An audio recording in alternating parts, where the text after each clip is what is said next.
नमस्कार. एका नवीन घटनेच्या व्हिडिओमध्ये आपलं स्वागत आहे.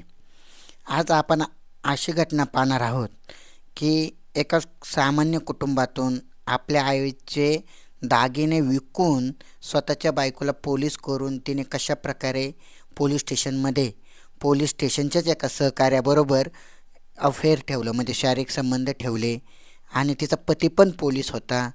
म्हणजे ही जी घटना घडली ती खरंच मनाला हेलावून टाकणारी आहे. आणि तीच आज आपण यूपीतली म्हणजे उत्तर प्रदेशमधली कुशीनगर येथील ही घटना पाहणार आहोत. तर ही घटना आवडल्यास नक्कीच चॅनलला सबस्क्राईब करायला विसरू नका. तर त्या मुलाचं नाव होतं सुयोग. सुयोग हा खूप कष्टाळू, घरची परिस्थिती खूप बेताची.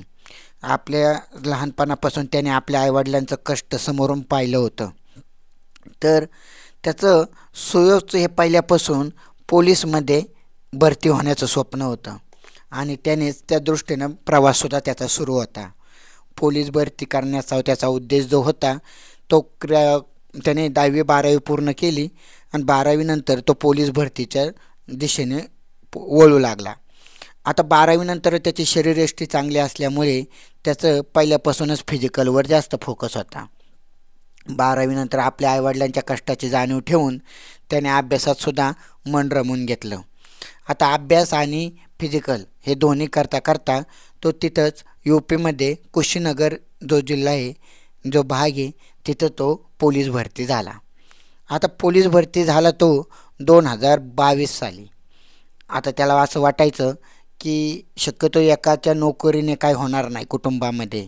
आपली जर आर्थिक परिस्थिती जर बदलायची असेल तर आपण सुद्धा आपल्याच भागातली किंवा आपल्याच विभागातली बायको केली पाहिजे किंवा असं त्याला वाटायचं. म्हणजे त्याला असं वाटायचं की कमीत कमी आपल्या याच्यातल्या एका कुटुंबाला हातभार लावण्यासाठी दोघांनी जर कमवलं तर आपली परिस्थिती लवकर बदलेल. आणि त्या दृष्टीने एक चांगलं त्याच्याच भागातलं आणि तिथलच्याच आसपासमधलं एका मुलीचं स्थळ चालून आलं. ती मुलगीसुद्धाच तशी होतकरू, दिसायला सुंदर आणि तीसुद्धा पोलीस होती. आता 6 फेब्रुवारी 2023 रोजी त्यांचं बलिया म्हणजे त्या मुलीचं जे गाव आहे त्याचं गावाचं नाव आहे बलिया आणि इथल्या मुलीचं नाव होतं काजल. या काजलबरोबर सुयोगचं लग्न झालं. आता सुयोगचं जे सुखी संसाराचं स्वप्न होतं, म्हणजे घरची परिस्थिती बदलन, बायको आपल्याला साथ देईल. पण प्रॉब्लेम त्यांच्यात हा होता की त्याची बायको ती त्याच्या घरापासून किंवा त्याच्या ड्युटीपासून जवळजवळ 50 किलोमीटर अंतरावर कामाला होती. म्हणजे दोघांचं पोलीस स्टेशन एक नव्हतं. आता पोलीस स्टेशन एक नाही त्याच्यामुळे साहजिकच संबंध थोडा कमी येतो. आणि आता लग्न झालं, नव्याचे 9 दिवस असतात, तसं त्यांच्याकडे 4थ्या दिवसानंतर आपल्याकडे जसे सत्यनारायण महापूजा असते तशी त्यांच्याकडे एक पूजा असते. ती पूजा झाली आणि तिथून पुढे सुद्धा 4-5 दिवस बायको त्याच्याबरोबर राहिली. आता तिला ड्युटी जायचं होतं, तिला सुट्टी नसतील असं कारण सांगून ती काजल त्याच्यापासून ती तिकडे जाऊन राहू लागली. आता हा जो सुयोग होता आणि काजल होतं यांच्यातलं जे अंतर होतं 50 किलोमीटर, हे सुयोगला तर या कामाच्या व्यापाच्या निमित्ताने आणि काजललासुद्धा एकमेकांबरोबर राहणं सोपं नव्हतं. म्हणून त्यांनी सुयोग हाही तिथंच कामाच्याच ठिकाणी पोलीस स्टेशनला राहू लागला, कुशीनगरला. आणि जी मुलगी आहे ती मुलगी कासया पोलिसर म्हणून एक पोलीस स्टेशन आहे, तिथं ती तैनात होती आणि ती तिथंच पोलीस स्टेशनच्या जवळ राहू लागली. आता जेव्हा एकमेकांना सुट्टी मिळेल तेव्हा ते दोघं एकमेकांना भेटायला यायचे. हा सुयोग शक्यतो तिला भेटायला जायचा, कारण हे मुलींचं कसं शक्यतो तिला सुट्टी नसायची. आता तिला भेटायला जायचा, त्यांचे शारीरिक संबंध प्रस्थापित व्हायचे. नव्या नवरीसारखं नवरा बायकोमध्ये जे होतं ते त्यांच्यात होऊ लागलं. पण ही जी मुलगी होती काजल, ही त्याला सुयोगला पाहिजे तसं रिस्पॉन्स देत नव्हती. म्हणजे कसं जणू काही एखाद्या महिलेबरोबर कसं शारीरिक संबंध प्रस्थापित केल्यानंतर जसं फिलिंग यायचं तसं ह्या सुयोगला फिलिंग यायचं. पण नवीन आहे, आपलं अजून ओळख नाही किंवा जास्त एकमेकांबरोबर मिसळलो नाही, म्हणून त्याला असं वाटायचं की ही लाजत असेल असं त्याला वाटायचं. आता तर त्याच्या हळूहळू दिवस गेले, 1-5-6 महिने गेले आणि ही जी काजल होती, आता ती स्वतःचा नवरा मानल्यावर स्वतः लांब असल्यानंतर शक्यतो नवरा बायको एक दिवसातून एकमेकांना कॉल तरी करतात किंवा बोलतात तरी कमीत कमी. आता त्यांच्यातलं अंतर जे लांब होतं त्याच्यामुळे संध्याकाळी अगोदर काजल त्याला कॉल करायची. पण जसजसे दिवस पुढं पुढं गेले तसतसे काजलने सुयोगला कॉल करणं, त्याच्याशी भेटणं किंवा सुट्टी असल्यानंतर त्याला त्याच्या घरी जाणं बरंचसं कमी केलं आणि सुयोगला तिच्या जो वागण्यातला फरक आहे तो मात्र जाणू लागला. आता त्याला काय करावं ते समजेना. मग त्याला असं वाटायला लागलं की आपल्या बायकोचं कुठेतरी बाहेर प्रेम प्रकरण चालू असेल आणि ते खरंच होतं. इकडं नवरा बायकोमध्ये अंतर पडलं किंवा दोघांच्या मनाचं पण अंतर पडलं तर बायकोने लगेच तिकडं दुसरा पर्याय शोधला होता. तिथंच पोलीस स्टेशनमध्ये काम करत असताना तिचा एक तिचा तिथलाच पोलीस स्टेशनचा कॉन्स्टेबल म्हणून जे एक मुलगा होता तरुण, त्याच्याबरोबर तिचं प्रेम प्रकरण चालू होतं.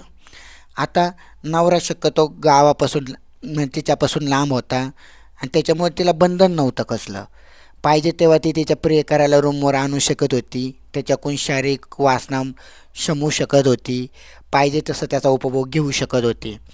आता काय झालं तर लग्न झाल्यानंतर नव्या नवरीच्या काही अपेक्षा असतात आणि त्यांची वासना म्हणा किंवा जवानी म्हणा ही अत्युच्च पातळीवर असते.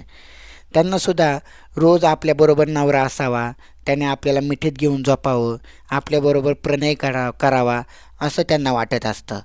पण कामाच्या निमित्ताने किंवा दुसऱ्या संसाराच्या किंवा अडीअडचणीमुळे नवरा बायको नवीन नवीन लांब राहतात किंवा जुन्या झाल्यासुद्धा लांब राहतात.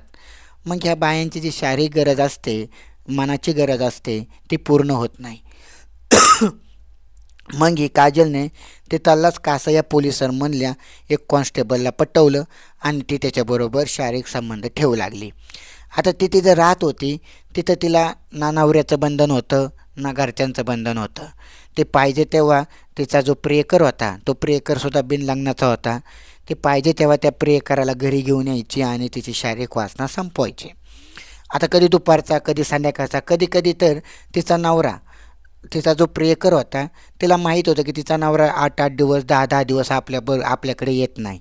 मग हिचा जो प्रियकर होता 8-8 10-10 दिवस नाईटला तिच्याबरोबर झोपायला असायचा आणि पाहिजे तशी ते दोघे एकमेकांच्या शरीराचा उपभोग घ्यायची आणि वासना शमवायची. आता एक दिवस तिच्या जो वागण्यातला फरक होता हा ह्या सुयोगला जाणवला होता. म्हणून सुयोगने एक दिवस तिच्या न सांगता तिच्या घरी जायचं, म्हणजे ती राहत होती त्या रूमवरला जायचं असं ठरवलं. आता वेळ होती, त्या दिवशी तिला सुट्टी असायची, रविवारचा दिवस, आणि त्या दिवशी सुयोगने मुद्दामून सुट्टी काढली होती कारण त्याच्या बायकोला माहीत होतं की ह्या दिवशी सुयोगला सुट्टी नसते. मग त्या दिवशी सुयोग दुपारचा तिच्या घरी गेला. वेळ होती संध्याकाळी 4ची. त्याने बाहेरून बायकोला सरप्राईज देण्यासाठी किंवा तिला रंगी हात पकडण्यासाठी त्याने दरवाजा वाजवला. आतून आवाज आला, कोण म्हणून. तर इकडं सुयोगने सांगितलं, मी तुझा नवरा. तसं आतमधली जी तिची बायको होती काजल, तशी ही घाबरली दोघे, कारण ती तिच्या प्रियकराबरोबर शारीरिक संबंध प्रस्थापित करत होती आणि ते तिला माहीतच नाही की तिचा नवरा आला आहे म्हणून. पण तिने जेव्हा सुयोगने दरवाजा वाजवला तर ती काय दरवाजा उघडायला तयार होईना, कारण त्या रूमला एकच दरवाजा होता आणि तिचा प्रियकर दुसऱ्या कोणत्याही मार्गाने पळून जाऊ शकत नव्हता आणि दोघेही आतमध्ये अर्धनग्न अवस्थेत होते. आता ते पतीचा आवाज ऐकल्यानंतर त्यांच्या आतमध्ये घाबरगुंडी उडाली. त्यांना काय करावं ते समजाना. बाहेर जावा तर पती आपल्याला जीवा मारेल किंवा आपली बदनामी करेल आणि आतमध्ये थांबावा तर पती तर काय जायचं नाव घ्यायना. मग ही काजल आतमधूनच म्हणायला लागली, मी काय दरवाजा उघडू शकत नाही, तुम्ही जा, मी तुमच्याशी बोलणार नाही, माझा घटस्फोट पाहिजे वगैरे, मला तुम्ही आवडत नाही. ही तिची जी उत्तरं होती ही सगळी आतूनच द्यायला लागली. पण ह्या सुयोगला तर तिचा दरवाजा उघडायचा होता. म्हणून त्याने 112 नंबर, जो पोलिसांचा मदत म्हणून नंबर आहे, त्या नंबरवर कॉल केला आणि जवळच्या नजीकच्या पोलीस स्टेशनला बोलावून तो दरवाजा उघडायला सांगितला. आता पोलीस आले, रीतसर तो दरवाजा उघडला आणि दोघे, तिचा जो प्रियकर होता तो प्रियकर आणि ही काजल आतमध्ये अर्धनग्न अवस्थेत त्यांना सापडली. आता त्याच्यानंतर तो तिला तिथं शिव्या देऊ लागला, मारहाण करू लागला, तिच्या प्रियकराला पण जमावणे चांगला चोप दिला आणि तो तिला घटस्फोटासाठी अर्ज केला. तर ही घटना जी घडली उत्तर प्रदेशातली कुशीनगरमधली. ही घटना काय अशी आपल्यासुद्धा भागात दैनंदिन जीवनात खूप अशा गोष्टी घडतात की नवरा बायको एकमेकांना वेळ देत नाही. महिलांची शारीरिक गरज वेगळी असते. त्यांना पैसा आल्यानंतर एक वेगळ्या प्रकारची गरज लागते. त्यांना नवरा फिरणारा लागतो. ते फिरायला नेणारा, शॉपिंगला नेणारा, हॉटेलमध्ये नेणारा, यासाठी त्यांना एक नवीन प्रियकर पाहिजे असतो. पण नवऱ्याला काही करून तेवढा वेळ देता येत नाही. म्हणून तो नवऱ्याला ऑप्शन म्हणून नवीन प्रियकर शोधतात आणि त्याच्याकडून सगळ्या गरजा भागवून घेतात. आता काही काही महिलांचं तर अगोदरसुद्धा प्रेम प्रकरण चालू असतं. म्हणजे आता ह्या महिलेचं अगोदरसुद्धा पोलीस स्टेशनमध्ये प्रेम प्रकरण चालूच असेल. पण समाजाच्यासाठी किंवा कास्ट म्हणा किंवा समाज वेगळा म्हणा म्हणून तिने त्याच्या नाईलाज असतो या सुयोगबरोबर लग्न केलं आणि निमित्त म्हणून त्याच्याबरोबर संसार करत होती. पण तिचं सगळं मन तिचं ह्या जुन्या प्रियकाराकच होतं आणि त्याच्याबरोबरच तिची त्याच्याबरोबर वासना भागवत होती. तर सांगायचा उद्देश असा की जर तुम्हाला खरंच एखाद्याच्या बरोबर लग्न करायचं नसेल, प्रेम प्रकरण तुमचं अगोदरच असेल आणि नवऱ्याला तुम्ही फसवतच असाल, तर रितसर खरं खरं सांगून घटस्फोट घेऊन वेगळं विभक्त होणं हा त्याच्यावर सर्वोत्तम चांगला उपाय आहे. पण आजच्या काळात अशा काही पण घटना घडल्यात की तुम्हाला मुलं बाळं असूनसुद्धा महिला अशा बाहेर प्रेम प्रकरण करतात. त्याच्यावर मात्र काहीच उपाय नाही. कारण त्याच्यानंतर जे मुलांचं जे हाल होतात, तुम्ही जाताना प्रेम प्रकरण करायला, शारीरिक संबंध प्रस्थापित करायला, तुमच्या शरीराची वासना भागवायला, पण त्याच्यानंतर जे त्याच्यातून विस्फोट होतो म्हणजे कोणाचा तरी हत्याकांड, मर्डर किंवा घटस्फोट, त्यातून जे मुलांचं जे हाल होतात ते खूपच वाईट होतात. तर ही घटना आवडल्यास नक्कीच चॅनलला सबस्क्राईब करायला विसरू नका. रामकृष्ण हरी.